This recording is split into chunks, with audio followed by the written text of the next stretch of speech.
Good evening.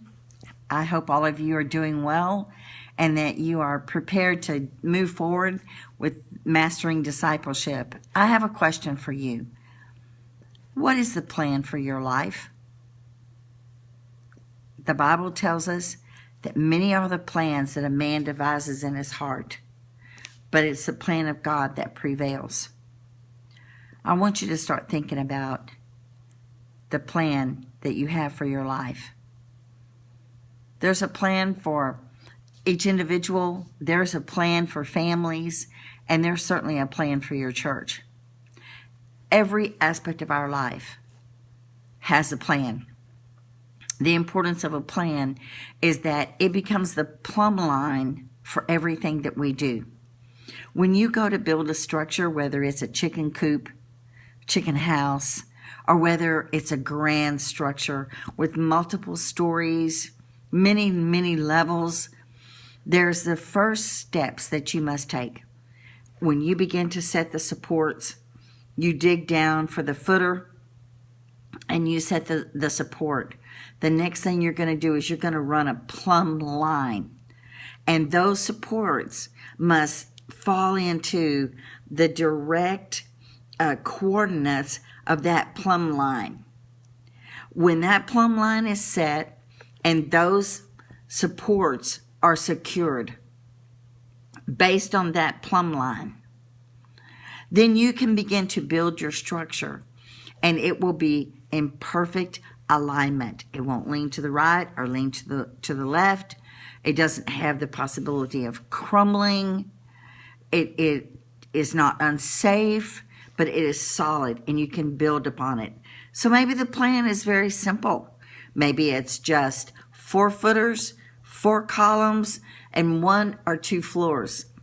Maybe it's just a very simple plan. But if the plan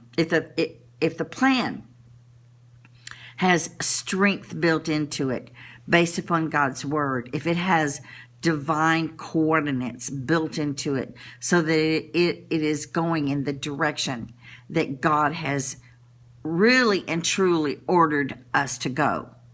Not the peripheral stuff, not the things that come along that we are compelled to get involved with that's a deviation from our plan, but the plan itself, the thing that God designed for us, the divine destiny that is within us. What is that plan?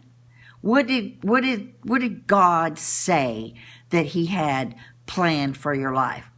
Well, he says that he has plans for us, plans for a future, and to give us a hope.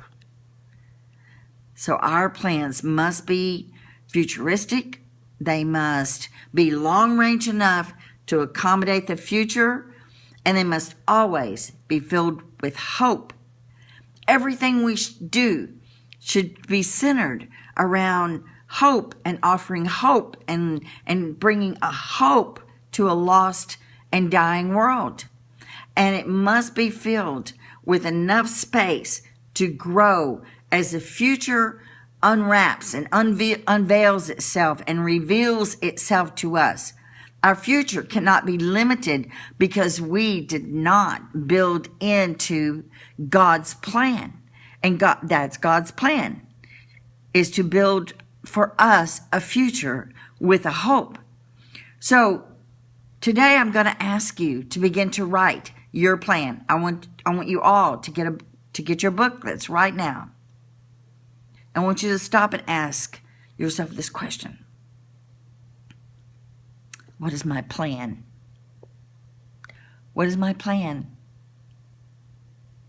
I want you to write that down on a piece of paper. What is my plan? What is my plan for my life, for my family, for my church? What has God put in my heart? Plan for the departments of your church, the children's ministry, the youth ministry, the women's ministry, evangelism, discipleship, pastoral training, church planting, crusades, feeding the poor, sheltering the poor, clothing the poor. Every aspect of what God has commissioned you to do, there's a plan. I always say this: plan your work and work your plan. As you plan your work, it has to come off the paper. It has to become written. It has to become a viable tool that you can use so that you can fulfill the plan that God has designed for your life, the purpose that He has for you, the destiny that He has for you. We all carry around a lot of desires and a lot of dreams in our hearts.